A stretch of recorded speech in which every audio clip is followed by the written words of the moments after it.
So saving money does not work anymore. It's been said that a penny saved is a penny earned, but that's not necessarily the case anymore. And the game has really changed. Now, why has the game changed? It's changed because the government is printing so much money. You're seeing it again and again. Inflation is it 8%? Is it 15 or 20%? I tend to believe it's closer to 15 to 20%. You can check out shadow stats that actually, when you take into account what rent growth actually is and how some of these things are growing, it's continually getting worse. So what do you do? How do you play this game while inflation is going on? Should you just save, or what should you do with your resources to take advantage of it? So we're going to talk about that in this video. We're going to give you 3 concrete steps of things that you can do to take advantage of inflation.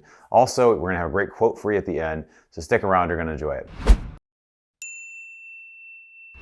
All right. So a quick disclaimer here. I am not your financial advisor. You need to use your own common sense, talk to your own financial professionals, as none of this is considered to be advice for you. But jumping right into it, my own opinions, saving doesn't make sense anymore. Now, how can you say that, Bronson? Man, that's a virtue. I remember when I was 8 years old or 10 years old, my grandmother took me to a place in Seattle where I grew up, took me to a bank and said, "We're going to open a bank account for you, son. We're going to do this." And I started to put my $2 a week allowance into the bank, and it was really seen as a virtuous thing, particularly by kind of older generations, saying that, you got to be somebody who's going to save and you put money away.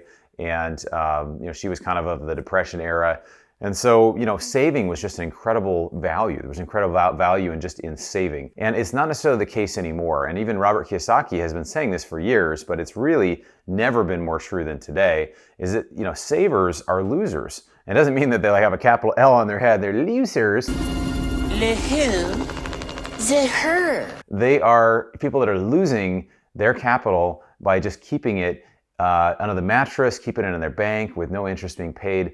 And things have significantly changed. And you can see on this chart here that since the Federal Reserve was created in 1913, the dollar has lost over 96% of its purchasing power, according to the Bureau of Labor. And you can see the money supply here, the M2 money supply, which is physical currency as well as money in bank accounts. They just continue to create more and more and more currency. Now, this is something that's only going to continue. So it's really important that you look at how to prepare for that, right? So we're going to get into that. But I had this book my friend Mark Moss recommended, and it's called Thank God for Bitcoin.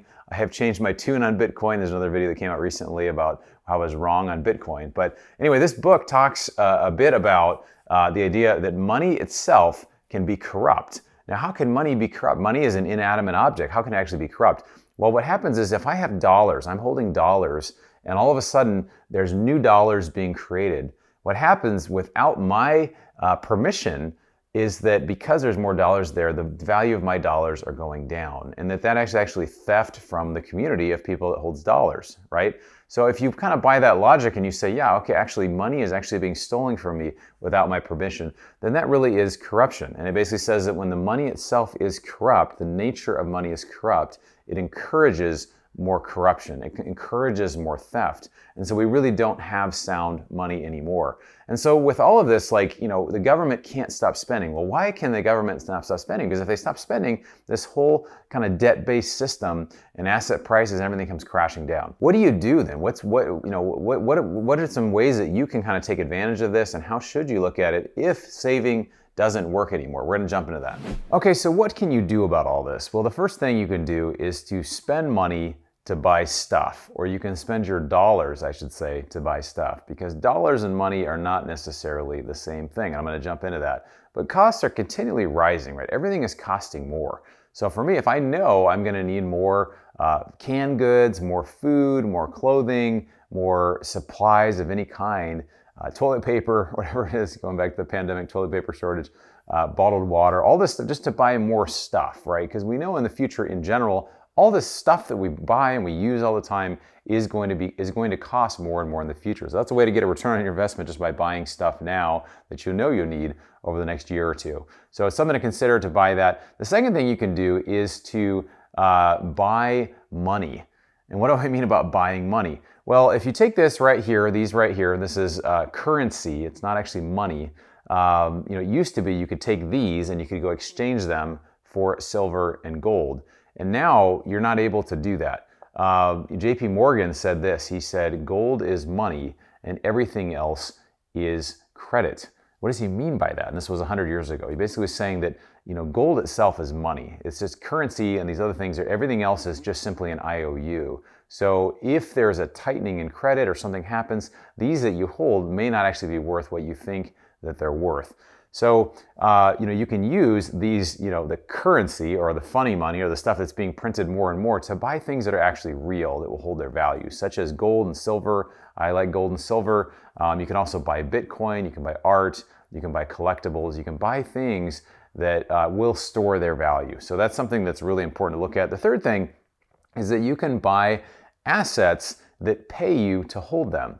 This is very different than paper assets. Typically you buy paper assets, stocks and bonds. Sometimes they may have dividends or things like that, but they're very volatile, right? So if you own actual physical assets that pay you to hold them, it can be a real advantage. Now, our business is multifamily real estate. We have over 150 million in multifamily assets, and we get paid to hold these properties, right? We get paid every month, every quarter, and we know generally they're going to appreciate. Generally, they're going to be worth more because cost of building, because of inflation. It's just generally rents are going to rise over time. So we get paid to really hold these. There's an inflation hedge built in, which we find to be an incredible advantage. So that's one thing you can do. There's also things such as self-storage, mobile home parks, other things that are not real estate related, such as energy, getting into private placement deals, which really just means you're into some sort of non-public deal that you are able to take advantage of. So those are things that are really important. But the biggest thing is just not to lose wealth, right? If you're wealthy, your goal is not necessarily to become more wealthy. It's just not to lose your wealth. And you can lose your wealth by holding more of these. You hold more of these, you're generally going to lose wealth over time. Warren Buffett says this. He says, rule number one of investing is just don't lose money. And rule number two is don't forget about rule number one. So preservation of capital is so important. And when inflation is high, holding these or holding money in the bank or holding certain assets, it's not actually going to keep pace with inflation. And that's why I love real estate, because it generally keeps pace with inflation and rents generally rise over time. So just not to lose your money is the goal. The next thing I want to talk about, and the last thing, is just about how you can use debt to take advantage of inflation and actually spin it to your advantage. Okay, so the last thing I really wanted to say is that you can use debt to your advantage. So how can you use debt to your advantage, right? We talked about saving being losing. Basically, this whole system is a debt-based system. So how do you actually use that to your advantage? Well, there are ideas. A lot of people think of debt, or they think of loans, and it could be really bad. And there is such thing as bad debt, right? So Dave Ramsey and a lot of the gurus, they talk about this. It really is 101. You shouldn't be spending more than you're taking in. If you're going to buy boats or trips or fancy cars or stuff that you don't need, that's not an investment, right? An investment actually pays you to hold it. So if it doesn't pay you to hold it, even a single family house may not necessarily be an investment if it doesn't pay you to hold it. Otherwise, you're just speculating. You're just thinking that it may go up and it's actually going to cost you money to hold it, and it may actually be a liability. But there is such thing as good debt. I'll give you an example of this. In the last year, I was able to get a personal line of credit where a bank loaned me $100,000 at 2.75%. It wasn't backed by any collateral. And basically, it's a 10-year fixed rate at 2.75%. So I can use this to do whatever I need to do, whatever I want to do. So I was able to use that to do other sorts of investment that I know I can get a much higher return. I know I can conservatively get a 15% return in some of the investments that I've gotten into. So again, sometimes you can use, it's called arbitrage. You use a lower rate loan, and you can use it to go buy higher return type of things. Now, I'm not advising you to do this, but some people will use a home equity line of credit to tap into the equity in their home and be able to use that to go buy other assets. So there's just different ways to do this, but it's something to consider. There are ways to use debt really to your advantage. My friend George Gammon talks about this. He says when you buy a house, a single family house, the asset is not the house itself, it's the loan. You're getting debt at 3, 4, 5%. We know inflation is higher than that no matter how you measure it. So we know it's going to be much higher for the long term. So having a 30-year fixed debt on your home or on a home, there is actually an asset there of having that cheap debt. So something to consider there.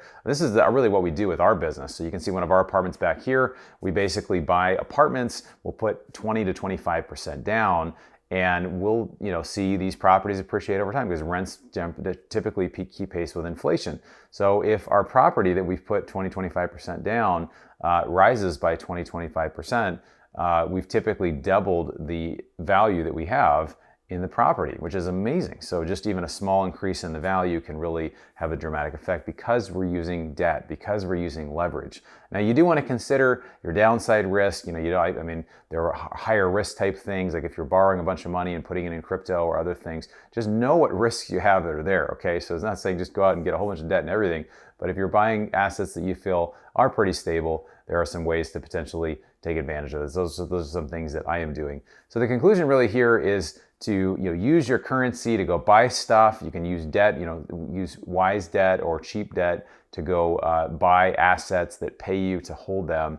And over time, you really weather this. You'll find you weather it actually pretty well. And that's the challenge with all this, is a lot of people that aren't as wealthy or aren't as sophisticated really don't have the ability to borrow or to take advantage of it, maybe in the way that you do. So please spread this video around, spread the education around, because people need to hear this message that there are ways that you actually can take advantage of it. Obviously, bad debt is bad, but good debt is really good. So very profound, I know. So I want to share this quote with you. I think it's a great quote, really talking about savings and about debt. It's from Henry Ford. It says, "Old men are always advising young men to save money. This is bad advice. Invest in yourself.